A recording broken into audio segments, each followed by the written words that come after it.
teman-teman, kami dari kelompok 4 akan membahas bagaimanakah hubungan norma dan nilai, UUD dengan norma hukum, tujuan hukum, ciri-ciri hukum, unsur-unsur hukum, dan penggolongan hukum, beserta pengaplikasiannya dalam kehidupan masyarakat.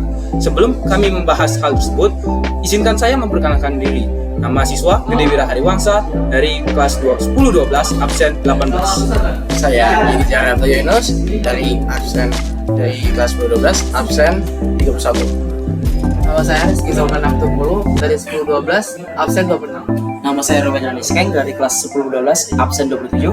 Nama saya Febri Kristan Nusantara, kelas 10-12 absen 17. Baik, kembali lagi dengan saya Wira. Di sini saya akan membahas bagaimanakah hubungan Undang-Undang Dasar dengan norma hukum.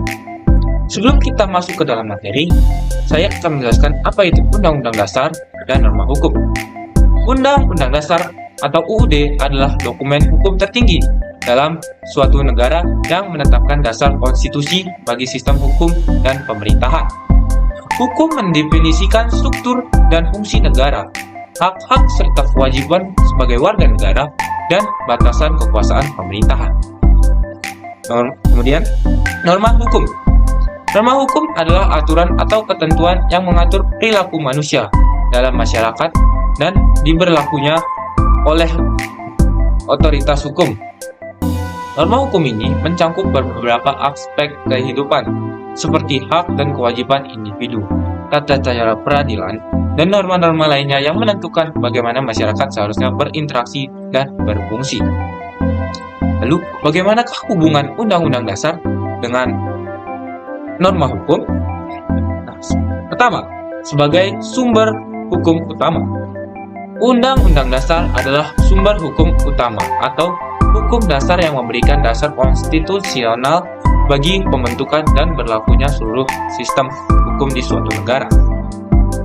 Semua norma hukum yang ada di dalam sistem hukum harus sesuai dengan ketentuan-ketentuan yang terdapat dalam Undang-Undang Dasar. Kemudian, dasar pembentukan hukum. Undang-Undang Dasar menetapkan dasar bagi pembentukan norma-norma hukum lebih lanjut. Parlemen atau lembaga legislatif menggunakan UUD sebagai pedoman untuk merumuskan dan mengadopsi undang-undang serta peraturan lainnya. Batasan wewenang. UUD menetapkan batasan-batasan terhadap wewenang pemerintah dan lembaga-lembaga lainnya. Hal ini mencakup pembagian kekuasaan antara cabang-cabang pemerintah, hak asasi manusia, dan prinsip-prinsip dasar lainnya yang harus dihormati oleh norma-norma hukum. Yang keempat, perlindungan hak asasi manusia. UUD seringkali mencakup deklarasi atau penjaminan hak asasi manusia. Norma-norma hukum yang dibuat oleh pemerintah harus sejalan dengan hak-hak yang diakui dan dijamin oleh Undang-Undang Dasar. Tafsiran dan penafsiran. Undang-Undang Dasar memberikan kerangka dasar untuk tafsiran dan penafsiran hukum. Pengadilan dan lembaga-lembaga lain seringkali mengacu pada prinsip-prinsip dan ketentuan-ketentuan dalam Undang-Undang Dasar untuk menilai berlakunya norma hukum. Kemudian, amandemen dan perubahan.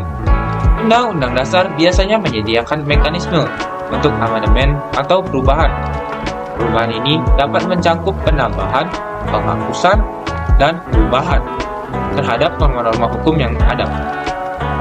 Yang terakhir itu kedudukan tertinggi. Undang-undang memiliki kedudukan yang tertinggi dalam hierarki peraturan perundang-undangan. Tidak ada norma hukum yang boleh bertentangan dengan undang-undang dasar. Jika ada ketidaksesuaian antara norma hukum dan undang-undang dasar, norma hukum tersebut biasanya dianggap tidak sah dan tidak berlaku. Dengan demikian, undang-undang membentuk dasar konstitusional dan hukum untuk seluruh sistem hukum di suatu negara.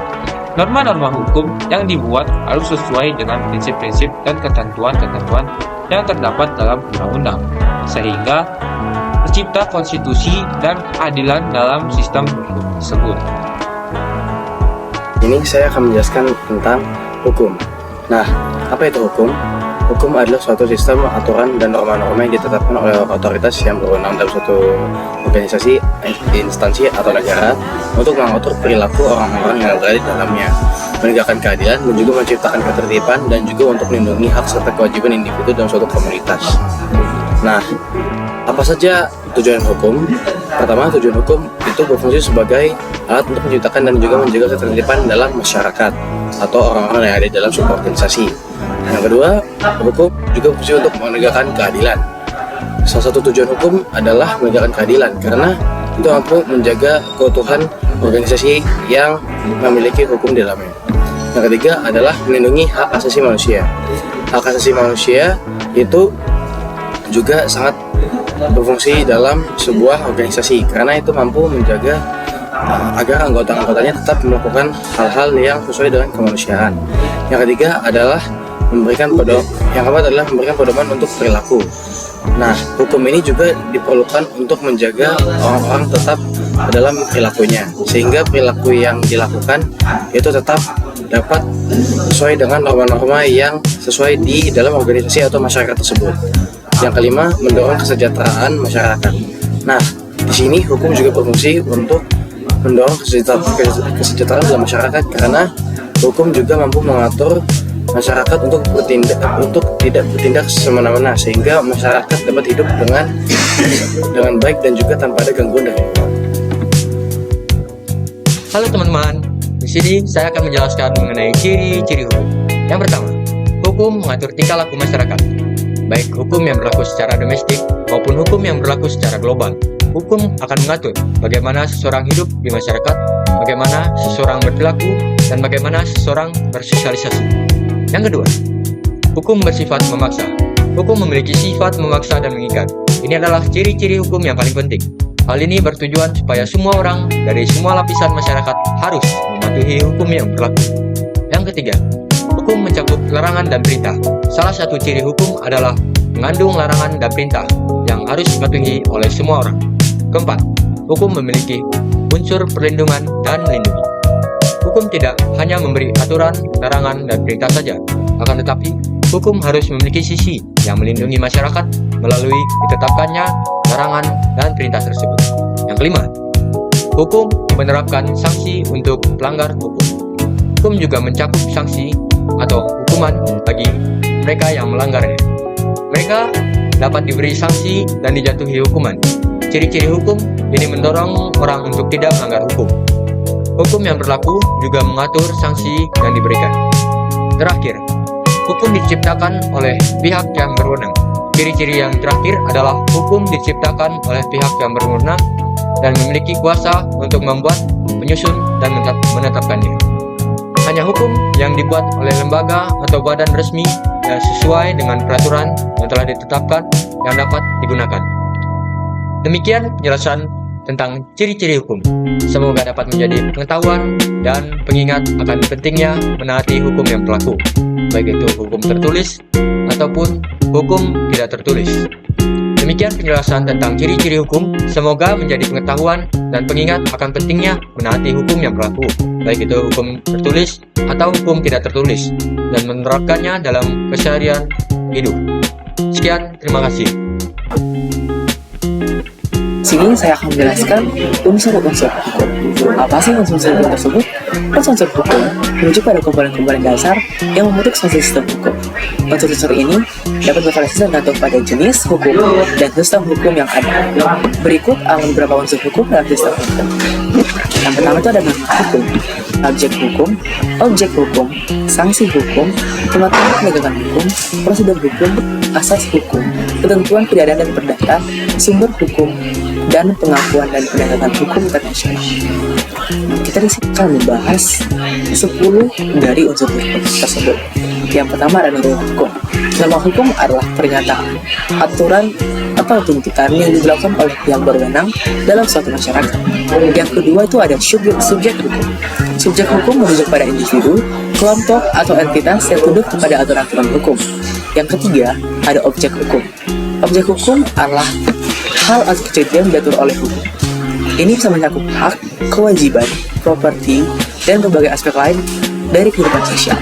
Yang keempat ada sanksi hukum. Sanksi hukum adalah konsekuensi atau hukuman yang dikenakan atas pelanggaran aturan hukum. Sanksinya dapat berupa denda, hukuman penjara, atau tindakan lain yang ditetapkan oleh sistem. 5. Pengaturan penegakan. dengan mencakup lembaga-lembaga seperti kepolisian, kejaksaan, dan sistem peradilan bertugas menegakkan aturan hukum, menyelidiki pelanggaran, dan melakukan sanksi. Yang keenam, ada prosedur hukum. Prosedur hukum merujuk pada rangkaian langkah atau aturan yang harus diikuti dalam penyelesaian sengketa dan mendapatkan diri dalam proses hukum. Yang ketujuh, ada asas hukum. Asas hukum adalah prinsip-prinsip dasar atau norma-norma moral yang membimbing pembentukan dan penerapan hukum. Yang kedelapan, ada ketentuan pidana dan perdata. Hukum sering dibagi menjadi hukum pidana dan hukum perdata. Hukum pidana mengatur tindakan pidana dan sanksi pidana. Sedangkan hukum perdata mengatur hubungan antara individu dan entitas dalam masyarakat. Yang kesembilan, ada sumber hukum. Sumber hukum adalah tempat hukum berasal. Ini mencakup konstitusi, undang-undang, putusan pengadilan, peraturan pemerintah, dan sumber-sumber hukum lainnya. Yang ke-10, ada pengakuan dan penegakan hukum internasional. Dalam konteks hukum internasional, unsur ini melibatkan pengakuan dan penegakan norma-norma hukum di tingkat global, serta peran organisasi internasional dalam menangani pelanggaran hukum internasional. Nah, tujuh saling terkait dan membentuk rangkaian kerja yang kompleks untuk dan penerapan hukum dalam suatu masyarakat atau sistem. Sekian penjelasan dari unsur hukum, selanjutnya akan dilanjutkan oleh rekan saya. Baik, di sini saya akan menjelaskan tentang penggolongan hukum. Hukum dapat digolongkan ke dalam berbagai kategori berdasarkan berbagai kriteria, termasuk sumbernya, cakupannya, dan tujuannya. Berikut adalah beberapa penggolongan hukum yang umum. Yang pertama adalah berdasarkan sumbernya, yaitu 1. Hukum tertulis positif, merujuk pada aturan-aturan hukum yang secara resmi ditetapkan dalam dokumen tertulis, seperti undang-undang, peraturan pemerintah, dan konstitusi. Dan yang kedua adalah hukum tidak tertulis atau consuetudine, melibatkan aturan-aturan hukum yang secara tidak resmi tertulis, tetapi berkembang dari kebiasaan, tradisi, dan praktik dalam masyarakat. Yang kedua adalah berdasarkan cakupannya. Berdasarkan cakupannya dibagi menjadi dua. Yang pertama adalah hukum publik, menyangkut hubungan antara individu atau entitas dengan negara atau pemerintah. Ini mencakup hukum tata negara, hukum pidana, dan hukum administrasi. Yang kedua, hukum perdata, mengatur hubungan antar individu atau entitas non-publik. Ini termasuk hukum kontrak, hukum properti, dan hukum waris. Berdasarkan tujuannya, yang pertama adalah hukum pidana, menetapkan sanksi atau hukuman bagi pelanggaran hukum yang dianggap sebagai kejahatan. Tujuannya adalah memberikan efek jerah, melindungi masyarakat, dan menegakkan keadilan. Yang kedua adalah hukum perdata, berkaitan dengan hubungan hukum antar individu atau entitas yang tidak melibatkan pelanggaran kriminal. Tujuannya adalah mengatur hak dan kewajiban untuk melindungi kepentingan pribadi. Yang ketiga adalah hubungan tata negara atau konstitusional, mengatur struktur dan fungsi pemerintahan serta hak-hak warga negara. Tujuannya adalah menjaga keseimbangan kekuasaan dan melindungi hak-hak dasar. Dan yang keempat, hukum internasional, mengatur hubungan antar negara dan entitas internasional. Tujuannya adalah menciptakan kerjasama, menjaga perdamaian, dan menyelesaikan sengketa di tingkat global. Berdasarkan wilayah geografis atau tempat berlakunya. Yang satu adalah hukum nasional, berlaku di dalam suatu negara dan ditetapkan oleh pemerintah nasional. Yang kedua adalah hukum internasional, berlaku di antara negara-negara dan diatur oleh norma-norma internasional. Selanjutnya adalah berdasarkan bidang khusus, dibagi menjadi tiga, yaitu yang pertama hukum lingkungan, mengatur interaksi antara manusia dengan lingkungan dengan fokus pada perlindungan lingkungan hidup.